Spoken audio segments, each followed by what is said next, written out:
The AMG ONE is not just a hypercar. It is the one and only whose engine has dominated races on the Monaco circuit. This remarkable vehicle has shattered numerous records. Today, we'll meet a very special expert, an extraordinary racing driver, and explore what it takes to push the limits and break lap records.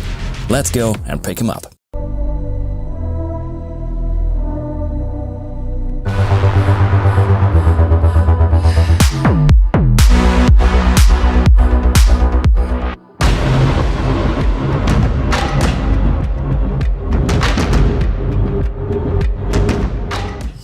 Hey Matthias! Hey Maro!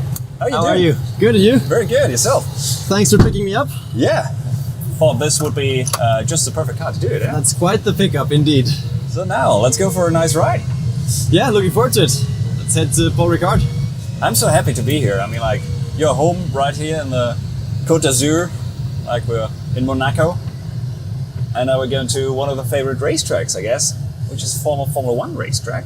Yeah, absolutely, and especially it's probably apart from the Monaco circuit, it's the closest racetrack to my home. So yeah, looking forward to going there. Obviously, great memories there, and especially looking forward to taking this beauty there.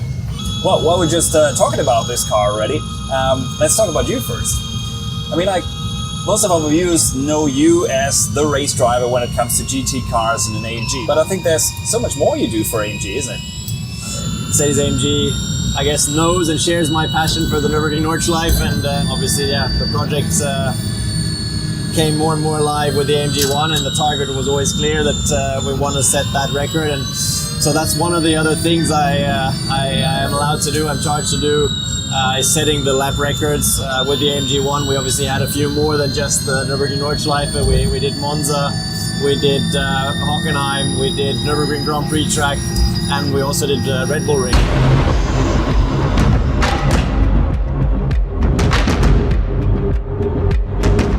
Alright, now that we are at the circuit Paul Ricard, which is beautiful to look at, I guess you've scored a couple of points here as well. Yeah, we race here every year with the GT World Challenge.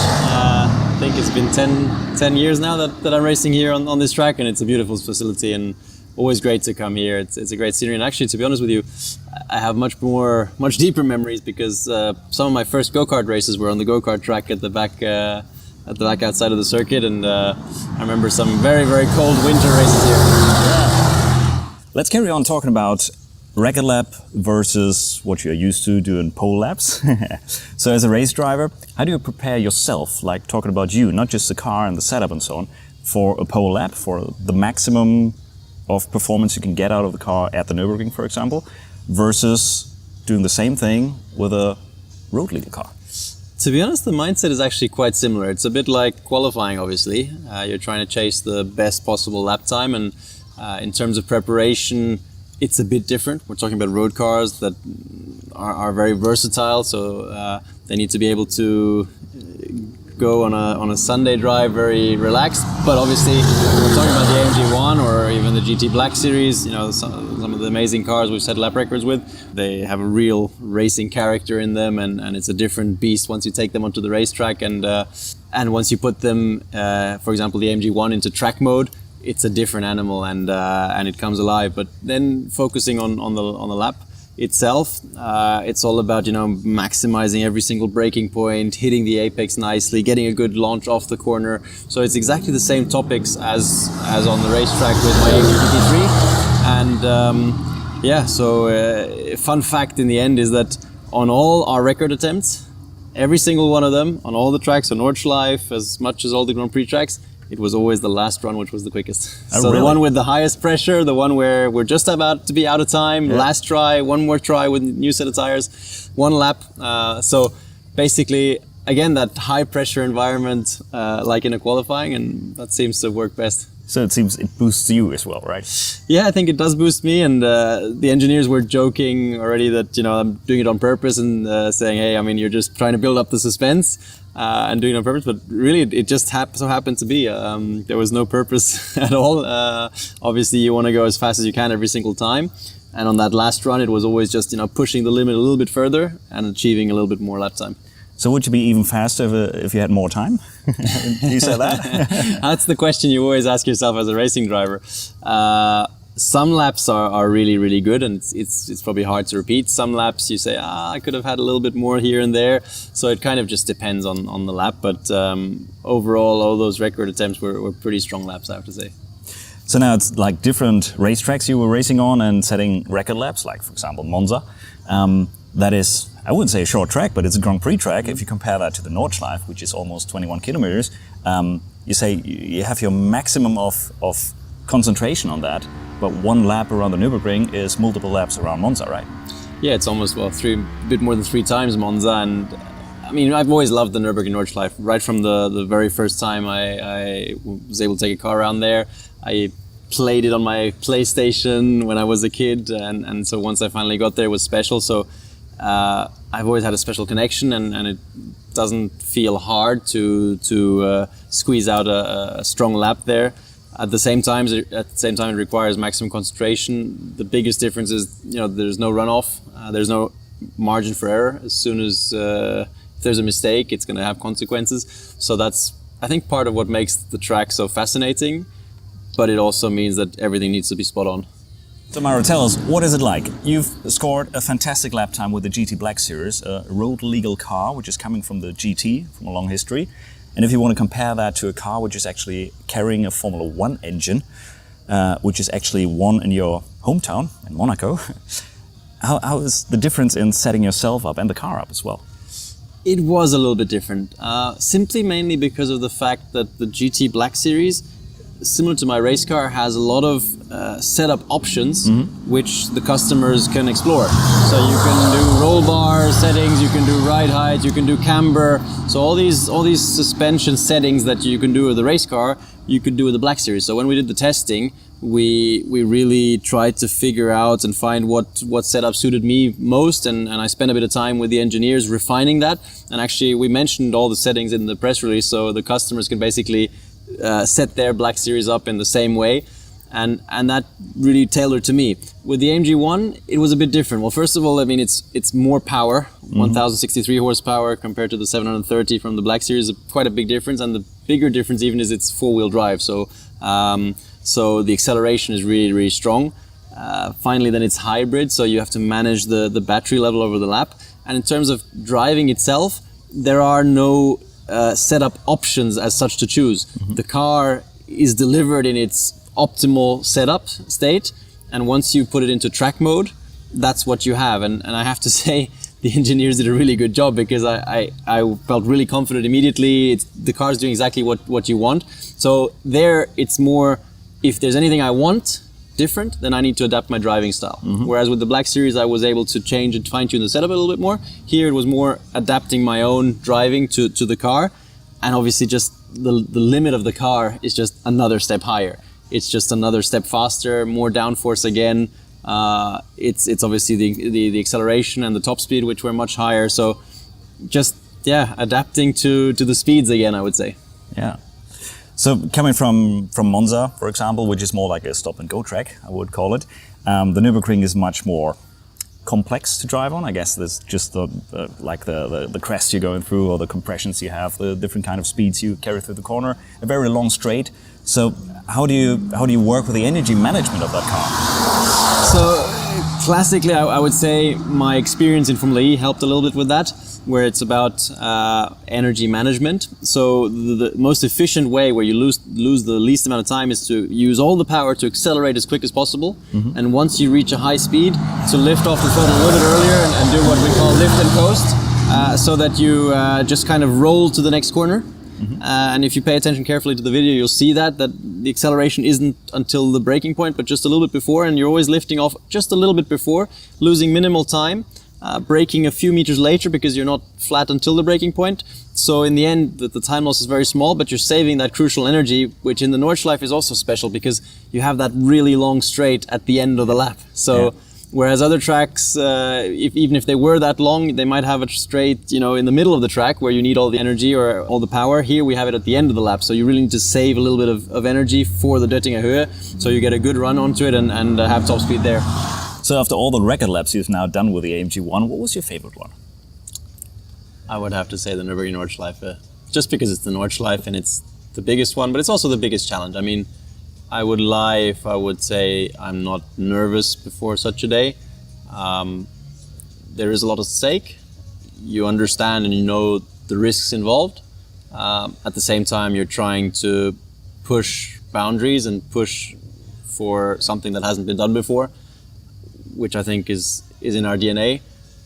So that for sure is the most special one. So there have been so many people organizing that day, preparing the car, preparing everything like data management and all that stuff. And then it comes to the day. How does that look like for you? Well, at the Nürburgring we have our development garage. So all our AMG cars are developed, tested, and proved at the Nürburgring. So, 5 days a week, it's a very busy garage, different products and different projects going on. So it's going all year round. When obviously the AMG ONE is in the garage, it's always a bit more special, just because of the nature of the project. And we obviously do a fair bit of testing before. We don't just turn up on the day and say, okay, we'd like to set a record. Sure. That's just not how you do it. It's much more professional, similar to how we test in racing. We prepare, we test, we slowly build up the level and go faster and faster and test everything.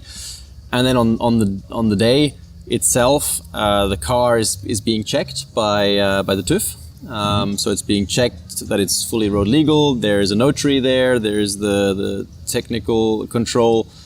So that takes a good 3 hours, I would say, where the car is really being checked in every aspect. Obviously, that there's road tires on there. It gets weighed.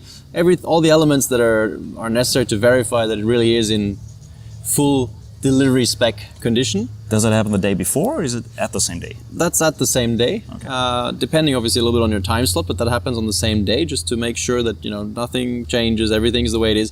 And the notary as well as the TÜV, they stay with us throughout the whole day. day. So that's part of the record package. We do some filming laps. We do those laps before we go for the serious attempts. Just in case something might go wrong, then you do have at least the film material. You have that done.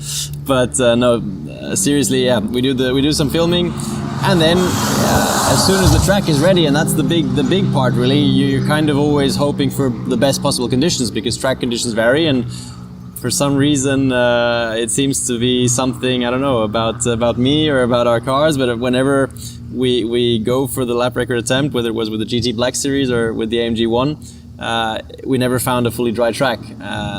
That increases the risk, it increases the challenge.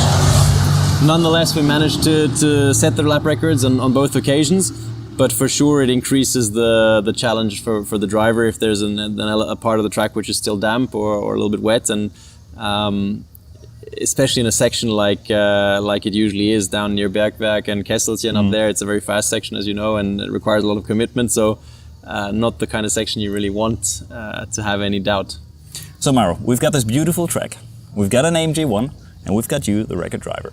So can you take us for a lap and tell us what goes through your mind while you do that? Yeah, sure. Let's go. I mean, how could I say no? Beautiful track, amazing car, but we won't go for any record laps today. Okay, can live with that. All right. Let's go.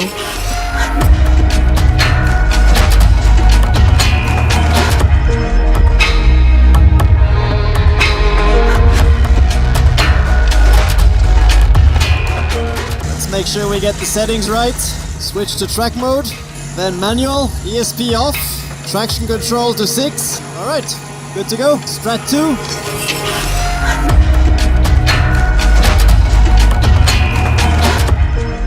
So we'll do a charge lap first to charge the battery.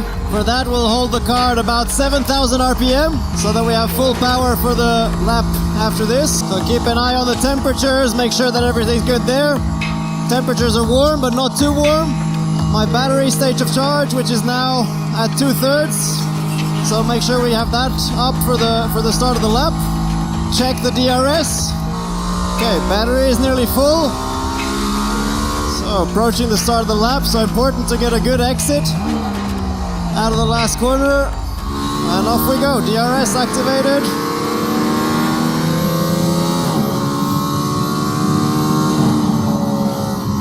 Braking for turn 1.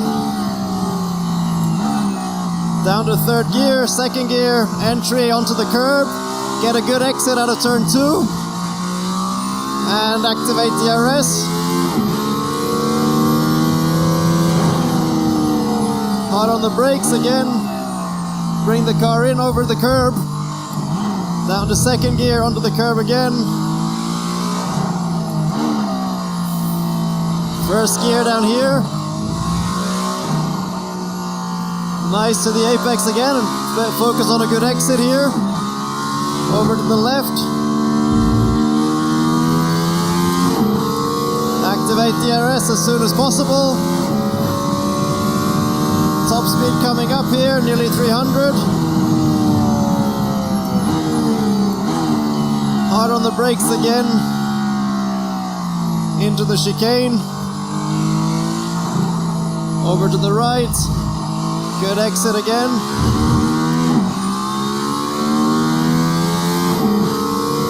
Focus is on the next corner, which is a high-speed corner. On the brakes. Carry the speed. This is where the car really excels at high speeds. Into Le Bossé.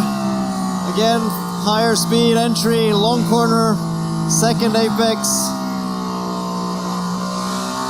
And accelerating out.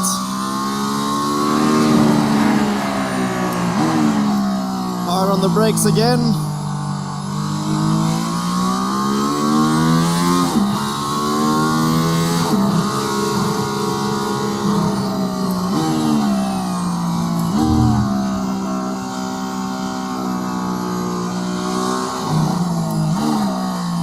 And final corner.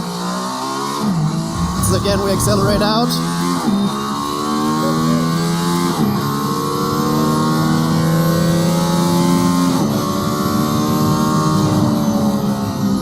It's always so much fun with this car. Even on just a relaxed lap. And back into pit lane. Oh, I missed this car. It's been a while. It's cool, huh? Thank you so much, Mauro. That was so intense.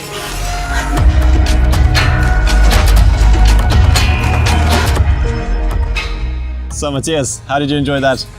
Mauro, it was absolutely fantastic. Not just the car on that track, but as well as you, the record driver, really operating that car. Now I understand what you guys are really doing there. So it was absolutely amazing. I'm glad. Now I can go home satisfied. Thank you for that. I'll take you home with that car. So I really liked it. I enjoyed the day. If you guys liked the video, please make sure you leave us a like. If you want to subscribe to our channel and hit the bell, you will never miss another episode. And of course, if you have anything to ask Mauro, our record driver, let us know in the comments. See you next time.